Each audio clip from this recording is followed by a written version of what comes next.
O senhor teve pediatra? Eu? É. Eu tive. Teve. Isso ia corresponder a menos de 1% da população brasileira da Claro. sua geração, né? Claro. Quer dizer, hoje você não encontra uma pessoa no país, uma criança no Brasil que não seja vacinada. Quer dizer, a porcentagem que não são vacinados é mínima. É mínima. Mudou muito. É mínima. O Brasil tinha, na década de 50, tinha quantos milhões de habitantes? 50 milhões, mais ou menos? Em 70 éramos 90 milhões. Em 70 éramos 90. Por causa do futebol. Né? Dobramos a população. Dobramos a população. Né? E temos a pretensão de dar saúde e educação para todos. Não é uma tarefa simples. É muito também, complicado. Né? Estamos avançando. Nesse sentido que eu guardo um certo otimismo, eu costumo repetir, vou dizer mais uma vez. Eu nasci em 1931. É péssimo isso. 81 anos atrás. Péssimo para quem? Para mim, né? 81 anos. Agora, nasci no Rio, não é tão mal. E mudei para São Paulo, melhor. Bom, agora... Ou pior? Ou pior, depende. Agora, quando eu nasci, metade dos brasileiros não tinham sapato. O Jeca Tatu não tinha sapato. E no Rio, o mais comum era tamanco. O pessoal andava na rua de tamanco, aquela madeira assim, né? E bicho do pé. Todo mundo tinha problema de bicho do pé, para não falar de piolho, né? Isso era ontem para mim, né? O analfabetismo era, sei lá, 60%. Hoje é menos de 10%. Quer dizer, vacina, quem ia pensar?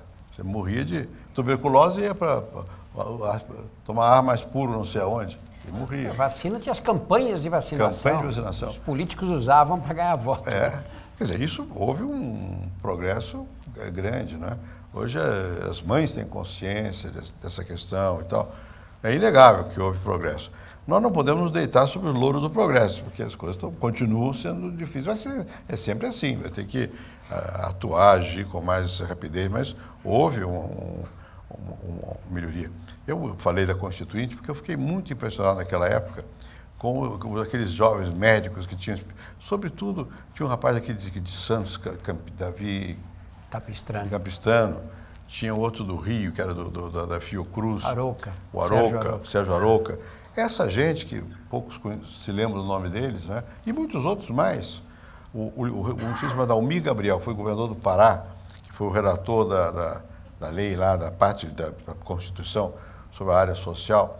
Ninguém imagina a dificuldade que foi naquela época você botar em pé certas ideias, organizar, fazer com que os setores mais conservadores aceitassem a possibilidade de você ter um serviço público de saúde, o acesso generalizado. Aceitar eles aceitam, mas não, quem pagar que é o problema, quem é que paga, né? E quem paga é quem tem, não tem outro jeito, toca imposto, né? E foi tudo muito complicado e houve avanço grande. Eu me refiro sempre que nos anos 70, em São Paulo, eu escrevi com os colegas meus um livro, São Paulo, Crescimento e Pobreza. Foi feito para o Dom Paulo Arnes, para fazer a pastoral dos trabalhadores. Na verdade, era a luta contra o regime autoritário. Então, vamos fazer pesquisa, o Brasil estava crescendo a 7% ao ano, em média, na década de 70. E as áreas sociais todas pioravam. Todas. Mortalidade infantil. Mortalidade infantil, o que foi feito aqui, a queda é enorme. Enorme. Né? A queda é enorme da mortalidade infantil. Né? Mesmo nas coisas mais delicadas, por exemplo, homicídio.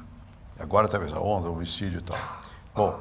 Bom, a taxa de homicídio em São Paulo caiu brutalmente. Né? Hoje a taxa de homicídio de São Paulo é até o ano passado, né? Era 10 por 100 mil. 100 mil habitantes. Bom, então, tá bem. Isso não é... Os Estados Unidos deve ser 5, 4, né? A França é 8, 7, Paris é por aí, 10. Bom, então São Paulo, Estado de São Paulo. Só que nós somos 42 milhões de habitantes. Quando tem 10 por 100 mil, 4.200 pessoas são assassinadas por ano. Você divide isso por 365 dias, dá 12 por dia.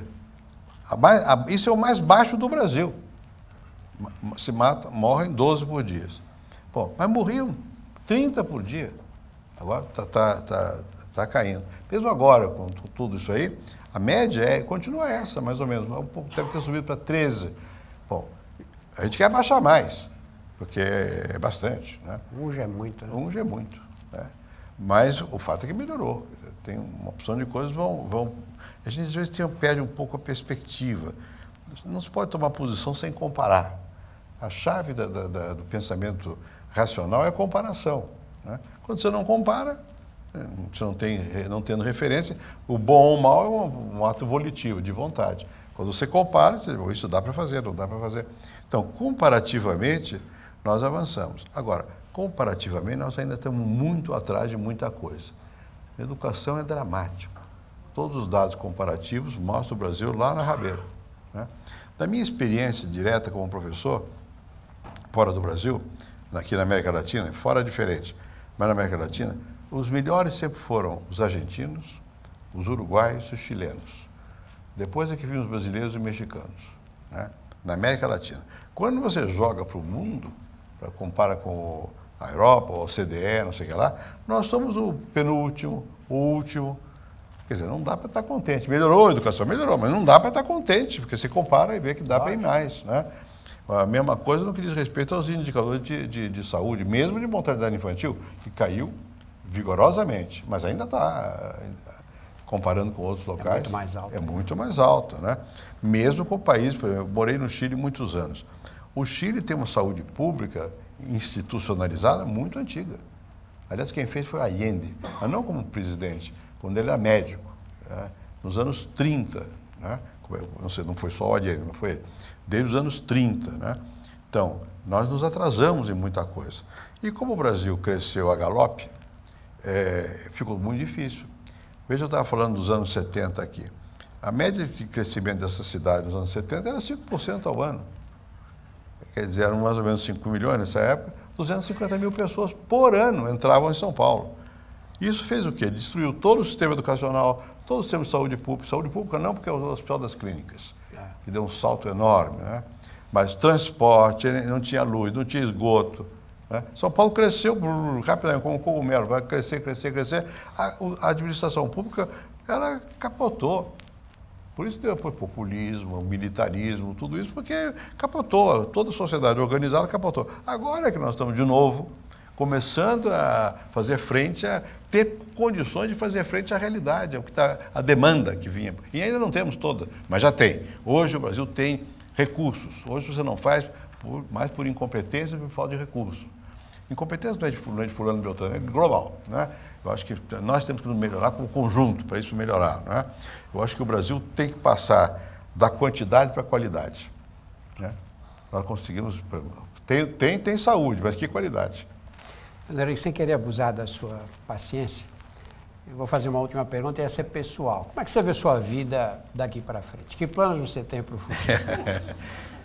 Apesar que o pior é que eu tenho. E fico contentíssimo quando eu vejo que o Neymar morreu.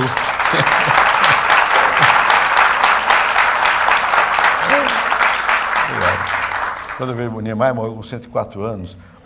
Essa semana um amigo meu, Carlos Lemos, que é um arquiteto, trabalhou com o Neymar até, foi homenageado pela Câmara de São Paulo, ele disse, não, mas eu ainda tenho muitos planos, né? Quem não tem plano morreu, né? Tem que ter. Que planos eu tenho pela frente? Bom, eu tenho, agora estou terminando mais um livro, que já está mais ou menos definido, é sobre os grandes pensadores brasileiros que me influenciaram e tal, e alguma opiniãozinha sobre esse pessoal. Depois eu tenho que trabalhar intensamente no meu... Enquanto eu era presidente, eu gravava, se não todos os dias, sobre todos os dias. E isso nunca foi mexido. Está lá. A primeira... Deve dar umas 10 mil páginas, por aí, ou mais. Tem uma pessoa que está transcrevendo, tem que botar isso aí em ordem. Depois eu estou querendo também dar mais atenção a esses problemas mais globais, que eu mencionei aqui. Ainda estou na música, na Fundação OSESP, né? Mas agora, não porque eu queira, mas porque há limite, eu sou favorável a isso também. Você não pode ser presidente eterno. Então, eu tenho que cair fora em junho, mas isso dá trabalho. Ainda esse... Quando é que foi? Domingo de manhã, sábado de manhã. Estive lá recebendo a maestrina, Mary Olson, para conversar sobre a OSESP e tal. Então, eu quero dedicar meu tempo a cuidar dessas questões de escrever, que eu ainda tenho algumas coisas para fazer, e dar mais atenção a essas organizações às quais eu pertenço, que tem um inconveniente. Como eu pertenço a organizações fora do Brasil, há várias, eu cortei muitas, mas ainda estão há várias, tem que viajar. E o que é, como você sabe, hoje em dia com os aeroportos, agora vamos ter 800, se diz a presidente, que vai melhor. Mas nos 2 ou 3 que eu uso é horrível. Né? Então, isso de meus planos incluem eu ter que viajar. Né? Eu gosto, mas é um pouco cansativo. Então, eu tenho que, segundo minha família, limitar um pouco a minha ambição de planos, porque senão posso me desgastar muito. Mas pretendo me dedicar bastante a isso. E também, de vez em quando, dou um palpite na política. Né? Não no dia a dia. As pessoas pensam, eu não sei, eu não acompanho, realmente eu não sei o que está acontecendo aqui, ali, nem no meu partido, nem em outros, nada. Mas em certos momentos eu fico irritado. Eu digo às vezes que talvez a essa altura da vida fosse mais prudente calar, mas eu não consigo. Eu acabo dizendo que depois dá uma reação, pauleira, não sei o quê. Mas não vou parar nisso também não. Ainda meu braço tem força para puxar, para esticar a borracha e quem sabe a pedra cai na cabeça de alguém que eu queira. Tem saudade do tempo que era presidente da República? Né? De algumas coisas, sim. Eu vivi com intensidade aquilo. Não tenho saudade de pessoas e coisa meio boba, mas enfim, eu gostava muito da piscina do Palácio. Eu nunca mais vou ter uma piscina daquela. Nem os jardins daqueles e tal. O Alvorada é muito agradável de você viver lá.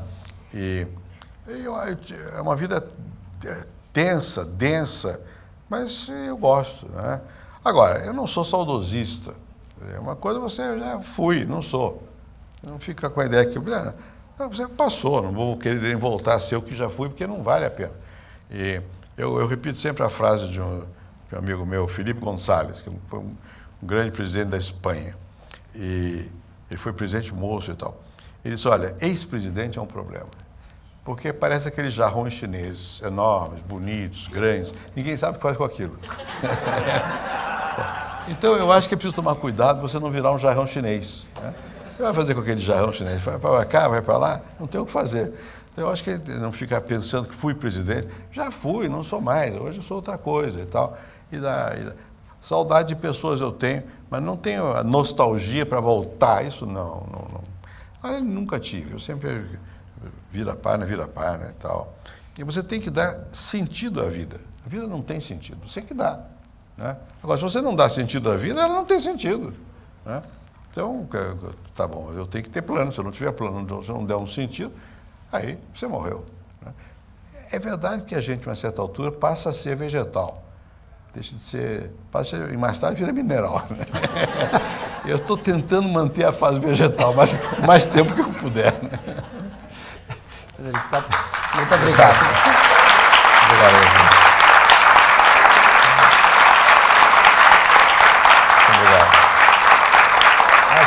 Acho que todos nós estamos ouvindo você aqui até.